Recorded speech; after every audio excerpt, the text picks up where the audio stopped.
Is it All right. recording? It is. It is. Go for it. All right. And we're looking into the camera to start with, aren't we? Yeah. Okay. Yeah. Hi everyone, we're here today to talk about the Rookie Awards 2020. We're going to discuss things like the judging panel, prizes, the sponsors, everything sort of Rookie Awards 2020, what type of portfolio that we're looking for and also the judges are looking for. So I'm going to hand it over to Andrew and just he's going to talk more about the Rookie Awards. So thanks, Alan. My name's Andrew McDonald. I'm one of the co-founders of the Rookies. So yeah, as Alan said, today we're going to be talking about Rookie Awards 2020. It's our 10th annual contest, so it's pretty massive for us. It's been a crazy journey. We can't even believe we're kind of here from our early days of CG Coach and CG Student Awards, and now we're sort of, 10 years into the Rookie Awards. So what is the Rookie Awards? It's actually a contest that's open to young, aspiring artists trying to get into visual effects, games, VR, animation, and other sort of creative industries. We are open for students, and we are also open for self-taught artists and even hobbyists. Basically anyone who's not a professional artist in these industries already. So it's a great opportunity. The goal of this is to help motivate you to show your work, build your confidence, share it with a panel of some pretty solid industry heavyweights. We actually give you a ranking so you can actually figure out where you actually sit in your skills in comparison to people all around the world, which is a pretty cool thing. So we'll basically, based on the feedback that we get from the judges, we'll be able to provide you a ranking certificate that sort of lets you understand where you fit into things. Maybe you can look at who's above you, where you've come from, and just figure out what skills that maybe you could do to improve and go from there. So look, prizes, internships, everything, we'll get into that, but it really is a great opportunity for aspiring artists to get involved, showcase their work and build your confidence. So do you want to run us through who you've been whining and dining and getting involved?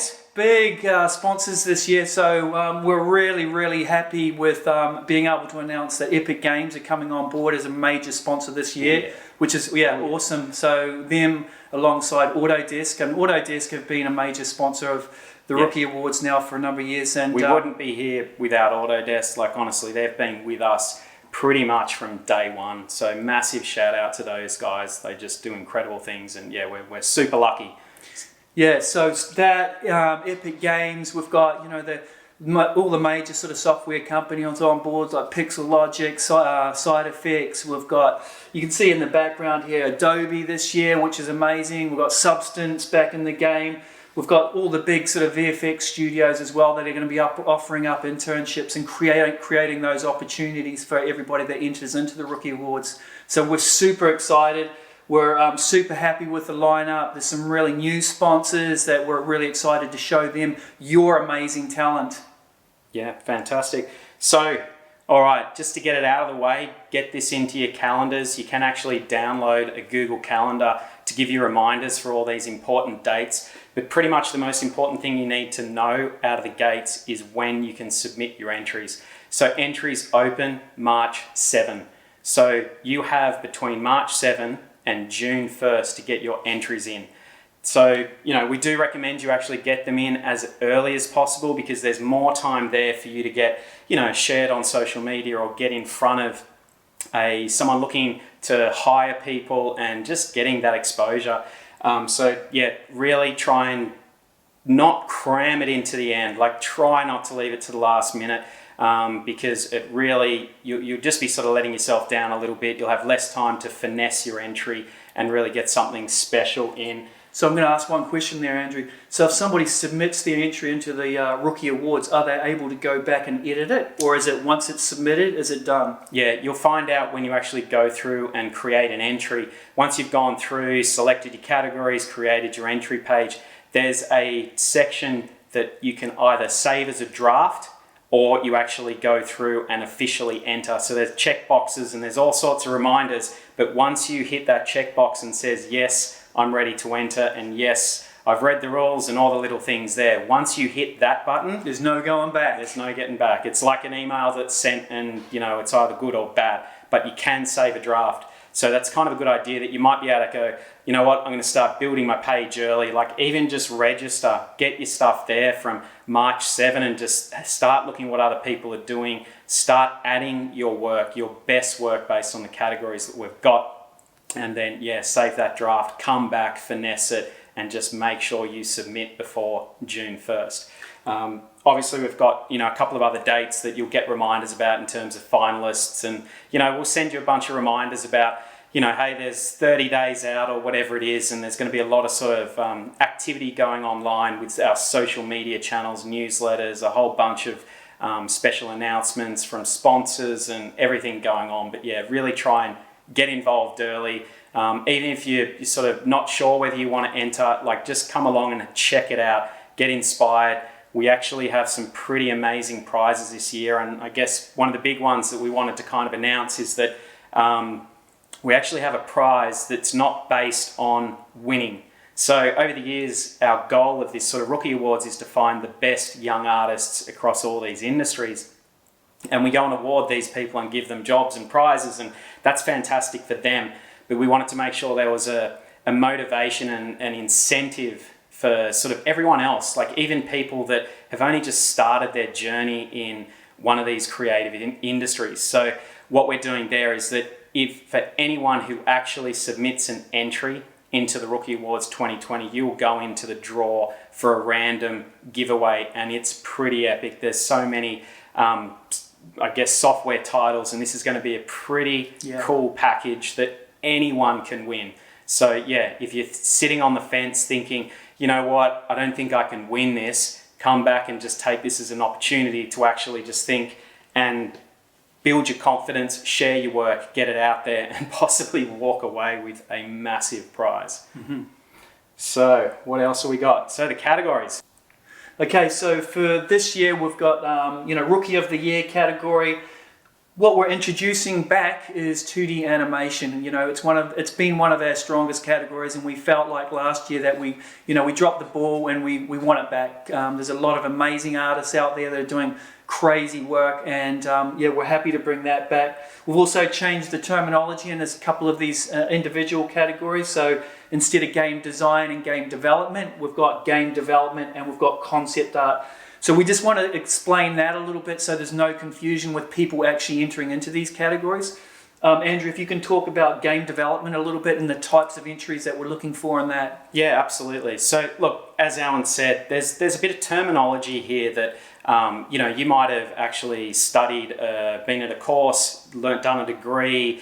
You might call it one thing, we might call it another thing. So it's really important that you, at each of these possible contests that you actually select, make sure you read what it is. What we're trying to do with these Rookie Award categories is base them on industry.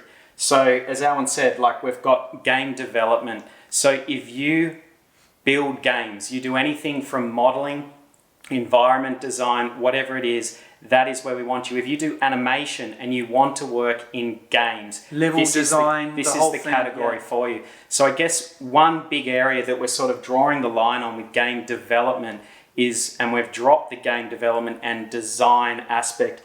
If you are a concept artist, if you do 2D, 3D, anything to do with concept art for games, throw your work into concept art. That's essentially the game art category, and that's where we want to make sure that we see that work over there, the 2D and 3D concept art. So game development should be more 3D based. It should be more, seeing animation cycles. It should be, seeing, even the technical side of things, the environments, the gameplay, the assets, and everything to do with a game. So, even just kicking through a few other ones, a big misconception that we always seem to have is our 3D animation category. So what we're trying to do with 3D animation category is actually make it about the style of work and the industry. So for us, a 3D animation industry is people that are working sort of on Pixar films, DreamWorks films. It's that stylized look. So obviously you got visual effects and 3D animation are very similar skills at the core of things in terms of modeling and texturing and lighting. but it's the style of work you want to work on. So if you think you want to work at Pixar or DreamWorks or on these animated features, 3D animation is the category for you. So don't get it confused with, hey, I'm an animator, I must put it into 3D animation. No, it's the whole cross section. It's from modeling through to the compositing at the end. You've obviously got visual effects as well, which is a similar thing. We want to see everyone who's working with live action plates, who's doing the photorealism and wants to work on those massive blockbusters. So if that's you, think about these categories as the industry that you want to work in. So same thing, visual effects, as I said, it's across the board, but really try and make sure your work is focused on photorealism. Alan, maybe you want to talk about a couple of the other ones there, like immersive media and motion graphics. Immersive media, if you have somebody that is studying in VR or AR or you've got some projects based around that, then we really want to be able to see your skills, and how you present that is totally up to you. But some of the good examples that we've seen in the past is where we've got people, actually recording the screen and giving us a video presentation of what it actually looks like, with the headset on, some of the the play or actual footage of what these experiences are like. Architectural visualization, ArcViz, so that's real-time rendering. It's those sort of visualizations of buildings and all that sort of stuff. It's a really strong category last year, and we're expecting big things from some of the schools out there this year. So it's a strong category. Product design, that's sort of Andrew's background, industrial design. So we're looking, and maybe you can speak about that a little bit. Product design is actually a similar category where we get a little bit of confusion. So the idea here is the product design. We actually are looking for people that want to work in those industries. So don't submit an entry into product design if you've done a rendering for a game or a visual effects film that actually is of a product or a car. Just because you've done that, that's not actually product design. We want people that are sort of using CAD and really designing products and want to visualize those products, similar to architectural visualization. So it's the same thing. So just don't confuse those. Don't get sort of trigger happy and just tick every box of the categories. Really try and break it down to what industry you're interested in. And as I said, there's a couple of sort of interesting ones there that, the concept art necessarily isn't an industry. It is a skill, but because it's across the board in terms of visual effects, games, all of these industries, like really try and be careful about which ones you pick. And if you at any point are unsure, just ping us. Like there's a live chat bottom right of every screen on our website and community pages. Just ping us. You can show us some of your work and we'll help you find the category that's right for you. So another thing to know about Rookie of the Year, this is, we have 4 categories. We have Rookie of the Year, Film of the Year, Game of the Year, and Specialty. So one thing just to remember, most people are going to enter Rookie of the Year. You're going to select that as your category and you're going to jump in and hopefully pick 1 or 2 contests or these categories that you want to enter. So this category is actually really just open to individuals. That's the key thing here. We're trying to find the best artists for each of these industries and these contests, and we really want to sort of make sure that this is single people just getting into it. So the other ones we actually have, I was just going to say one thing, and if you win one of those categories, you win one of these trophies, which is pretty cool. Whose is that one? This one was for product design. So yeah, this is. But you get to put your artwork on the back of it, and it's a really cool piece. So yeah, the other ones we've got, these are both open to the Film of the Year and the Game of the Year categories are both open to individuals and teams. We predominantly see teams entering these categories because a lot of schools actually really focus their courses doing teamwork, and we really encourage schools to actually be doing that. We've had individuals win these categories, which is just mind-blowing that they've kind of gone away and just made 3 minutes of just amazing 3D animation or whatever it is. So definitely, if you have worked on a team project, get into one of these categories here, submit your work. We just want one person from your team to submit it. You can tag everyone on there as a collaborator, and they'll get credit as well. But yeah, these haven't changed since last year. So maybe just go have a look at the 2019 entries and just see who won, see what people did with their entries to really showcase what they did. A special thing to mention with Film of the Year categories is actually that we know a lot of people are on the film circuit, the animation festivals, and they're showing work there, and there's kind of that embargo. They can't share their work publicly, and especially they can't share it online.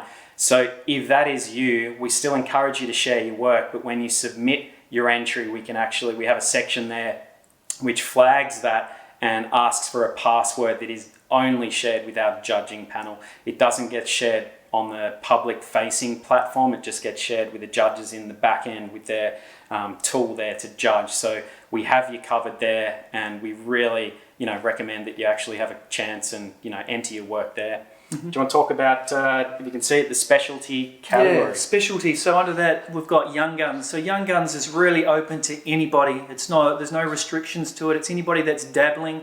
You might be a complete debut. First you're starting out, looking, learning, touching, sort of getting into like 3D. And it's just, you can be even in photography, any sort of creative industry that you want to be, submitting an entry to the contest. With this is just really us saying, hey, you know what, this might be your first step into entering into a contest, and, we want to welcome you. So just feel free to upload your stuff, and, again, you're just getting that confidence to get your work up online. So, it's a great category. We see some amazing stuff, even from really young people, and we're always excited to see the entries for that. Yeah. And once again, this all loops back to the comment before about, obviously the judges are looking for the best people, but we're also trying to give you a platform to share your work and build that confidence, because that's what these industries are about. It's about sharing your work even when you don't think it's ready, and that's really hard to do. And even when you finish a project, everyone who's an artist knows and can see the things that they would have loved to have done differently or changed. So just wherever you're at, share your work. Like, it's a massive hurdle, and you'll sort of hopefully get a lot of feedback from other members of the community and actually see what's going on and build your confidence. And as we mentioned before, there's a massive prize there to sort of give you a bit of an incentive to show your work and realize, what, yes, I might not win, but I'm going to share my work, I'm going to see where I'm at, and I'm going to go for it. All right, so how do you enter the contest? Good question. Four beautiful little steps here, and we're as I said before, we're all there. You can access us at any time. We've got a help desk area, we've got a Discord channel, we've got a team there waiting to answer your questions if you've got any concerns. So first and foremost, read the rules. It's nothing too intense. It's just really trying to highlight, once again, who can enter, what you should enter, any sort of reasons why you might be disqualified. It's pretty simple to go through, but really just take that moment to go read it. It's quite important. We hate seeing people put a lot of effort in and realize that, hey, they might have shown some professional work, or hey, they might not be eligible for these other reasons. So just really check that. I just want to add one thing there. So even if you're thinking about entering for an internship, make sure that you're eligible for that internship. There's no point applying for the internship if you can't work in that country or you don't have an eligible visa. The studios will not help you organize the visa. They will not write a letter for you. So essentially you have to almost come from that country, or, through your parents or whatever are eligible to work there. But only apply for the internships if you are 100% sure that you can work in that country. Yeah. And it's not that they don't want to, they just legally can't. It's really such a barrier. We wish we could, and they wish they could access a lot of people from overseas, but to allow us to actually do this, just make sure you read the rules, as Alan said, with the internship ones, because there's just a few more sort of details that are quite important. So look, once you have read the rules, the next thing you need to do is select your grouping, and that's what we were talking before about, which is Rookie of the Year, Film of the Year, Game of the Year, and Specialty. Try and figure out before you enter which one of those you want to submit your work to. As we said, majority of people enter into Rookie of the Year. They're an individual, they might be self-taught, they might be a student. That's where they're putting their work up. So once you've figured out which group, select your category. And those categories were listed before in terms of 3D animation, visual effects, games, and those ones. So find, it's better for you to find one category for yourself to enter where you just put all your best work into. There are obviously a few industries where you might be thinking, you know what, I don't know yet. I think I want visual effects, but maybe games, and there's a bit of a similarity. So you can enter in multiple categories, but it's definitely not just go, as we said, trigger happy and just get in and click everything. It's not how it works. A great tip when you're selecting a category, and if you do decide to do multiple categories, it's probably not a bad idea to actually create a different entry. There's nothing worse than when we see someone who's entered something like visual effects and then they show all this content that should have been in concept art. So you're sort of losing out there a bit, but we also do really want to encourage you to show that supporting material, show that content that shows you as an artist. I think that's the biggest thing when you're entering this and you're selecting your category. Like, you're trying to pitch yourself, you're trying to show yourself to these industry professionals and recruiters and these companies, like, this is me, these are my skills, and I'm showing that I understand these industries. And then create an entry. We've got a pretty cool tool that actually has a whole bunch of widgets that lets you build a single page per entry.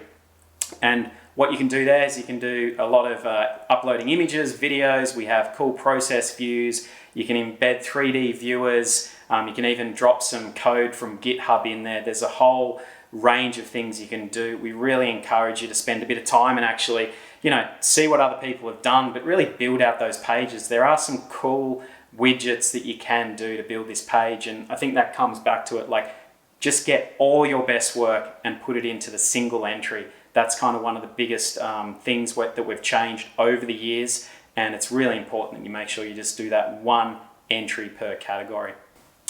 All right, so common mistakes that we see. We've already touched on a few.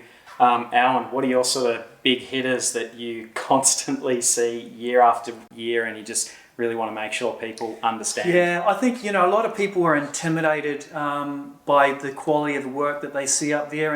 And like we've mentioned several times during this, is that it's not about the winning. It's not about the end result. Yes, there are people that obviously win at that top end, but it's more about the participation. It's more about setting yourself these deadlines and goals, because essentially what we're doing is preparing you for the industry. If you can't meet goals and deadlines along this journey, then you're going to be struggling when you get into the industry. Again, when we look at it, the portfolio, quality over quantity. Mm-hmm. Yes, we want to see your body of work, but make sure they're your best pieces. And also, the fact that you think you're not going to win, it doesn't matter. It's the confidence of getting your work up in there and going, you know what, I have got 2 pieces, but I'm really proud of these 2 pieces. And like we said, we've got a massive incentive this year to be able to, offer somebody just for the sole reason of being able to enter into the Rookie Awards, which, you've got absolutely nothing to lose. So, get your work up there, confidence, deadlines, exposure. We promote it on our social media platform, and it doesn't matter if you're a debut or a seasoned sort of rookie. We share everybody's sort of social media. So another big thing that we always seem to come across is that people, because of our legacy, because of our history of coming from the CG Student Awards, is that people still think that the Rookie Awards is only open to students. Now, that isn't the case, and we changed this a couple of years ago, but I think it'd be good to just reiterate, it's open to students, but it's also open to everyone who's just self-taught themselves or just done a tiny little online course for a couple of weeks or whatever it is. We aren't restricting it based on you being a student. We know that people are self-taught. I was self-taught back in the day, so we want to make sure that people have that opportunity. So yeah, make sure that you realize that you can enter and you should have a crack at it. So question being, if somebody has graduated, what's the cutoff period? Like, when do we say, you know what, that's it? To be honest, there actually isn't a cutoff. There's not a cutoff in terms of how long ago you graduated or finish your studies. The restriction here that we have in the Rookie Awards is you being a professional. If you've been a professional for more than 1 year in any of these related industries that you're entering in, you're not allowed. So we're trying to draw the line there. We're trying to keep the similarities the same as in the sports terminology of you being a rookie. You've just done all your training, you've just done everything you need to do, and you've landed that first job. You being a rookie is that first year of experience. So at the end of that, you hope, like you should, after that first year, really be sort of secure in your career, but we want to make sure that you stop right there, and we're not allowing people, with more than a year's experience to actually enter. For those people, I was just going to say, if you are a rookie, or you even think you're not a rookie yet, but you've actually had some professional experience, make sure you don't submit professional work. We don't want to see someone come on who's just got a job doing some roto work on a really massive, Marvel film. We can't let you show that, because that's giving an unfair advantage to you showing work that's at a professional level. Even if you explain, hey, I just did the roto work, we don't want to see that. We want to see your work as an individual. We want to see what you do and what you did before your professional experience. Yeah, so you might have graduated, you might be a year out of graduation, and you've still been working on your personal work. You're totally eligible to enter into the rookies. So, yeah. So another big one is that we often see people actually submit really cool work. We see someone submit a great video, but there's no information about it. There's nothing describing what you did, what the challenges were. You've got to look at this as sharing and explaining to a panel that you can't speak to face to face, but you can add a video, you can add text, you can add everything that sort of led to that short film or that project you worked on. So make sure, use the project builder, add text, there's headings, paragraphs, you can use any sort of images and videos you want, but include a breakdown, because it's very difficult for the judges to actually, when it comes down to the nitty-gritty part of selecting finalists and winners, if the judges can't actually figure out what you've done, you actually get dropped off, because it's just, and we just can't make that decision. We can't make that informed decision about what you've done. So really put that effort in, and if you've got the project or that single video or whatever it is, just really put that time and effort in to explain it. Yeah. Okay, how to create the perfect entry. We have touched on this, but there's a lot of things you can actually do to make sure that your entry impresses the judges.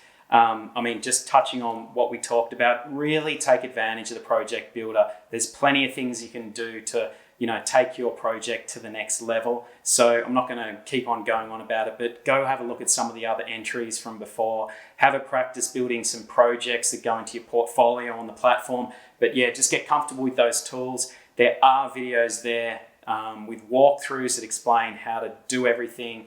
There's videos on how to go from start to finish of entering the Rookie Awards. So make sure to check those out, and go for it. So what would be your sort of biggest tip for creating a I was just going to say, we do have a preference over Vimeo over YouTube, just because, and it's the same as when we're in the industry reviewing people's demo reels. We don't want to be distracted by ads and, all the noise that sort of surrounds YouTube. So if you've got a Vimeo account, then, upload your work there. If you haven't, then maybe have a look at it, and because, it's a lot cleaner for us to be able to review work, and also for our judges. So another big one is, and we've touched on it, is treat your entry like a job application. That involves like you putting yourself out there. So you've got to pitch yourself a little bit. Just don't throw, 10 images down and go, hey, that's me, that's it. Really put the effort in, explain each of the projects and the images that you've created, explain the videos, really try and, you're not there, as we said, with the face-to-face. So there's an opportunity to sell yourself and talk about it.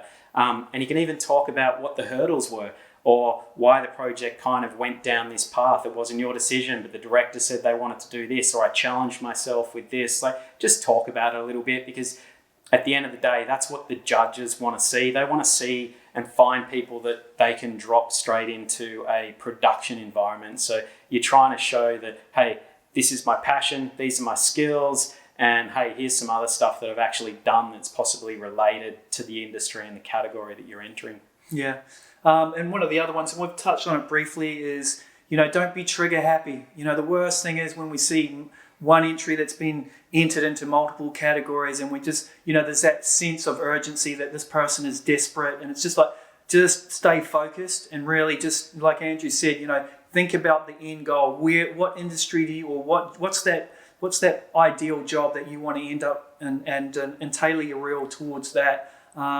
It's better to focus on one or two categories than try and spread, just because of, like Andrew said, if you've got a render of a gym shoe, it doesn't mean that you enter it into product design, or even, environment. If you've got a gaming environment, you don't enter that into, architecture visualization. So just think about it, be decisive. Another great tip for your entries, and we see this over and over again, especially with the people that enter in one of our sort of more traditional team categories, like the film of the year or game of the year. What we constantly see is that we have that one team member come through and create a great entry for that category. But what you're forgetting there is that that's part of a team, and we want to see what the individuals did. And we want you, if you're part of that team, to submit your work into the Rookie of the Year category. That gives you a chance, not just to put the video of the gameplay or the film as your Rookie of the Year entry again. We actually want you to sort of break down and have that opportunity to go, hey, over here in Film of the Year and Game of the Year is what we did as a team. But over here in my Rookie of the Year entry, hey, here's some turntables of the assets I built. This is the lighting I did. This is the environment I built, whatever it is. Like, that's your opportunity to show what you did. And that's the stuff you're going to be showing when you start networking and looking for a job and getting out there. You're not going to just go show your film. People aren't going to watch that. I mean, they'll watch it, but they're not going to know what you did.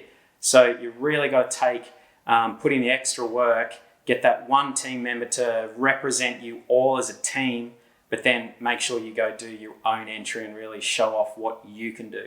Yeah, and even if you're entering into the game development category and you've got a finished, polished game, then don't forget to add your link there so we can actually download the game and play it. For us to be able to immerse ourselves into that gameplay, it just, it adds to to your entry as well. So yeah, add your link into the actual profile builder, and we can download it. All right, so I think we've kind of covered everything. Look, there is a load of content on the help desk. There's going to be a load of announcements going on. You can contact our team, get on the Discord channel. We're going to set up a dedicated channel there for you to chat and ask questions with other people. Everything kicks off March 7, so it's very soon. Really jump along. If you're still unsure, come along, follow us on social media. All those channels are going to be sort of live with just updates, what's going on, talking about our sponsors and what they're doing and the cool opportunities. And yeah, so look.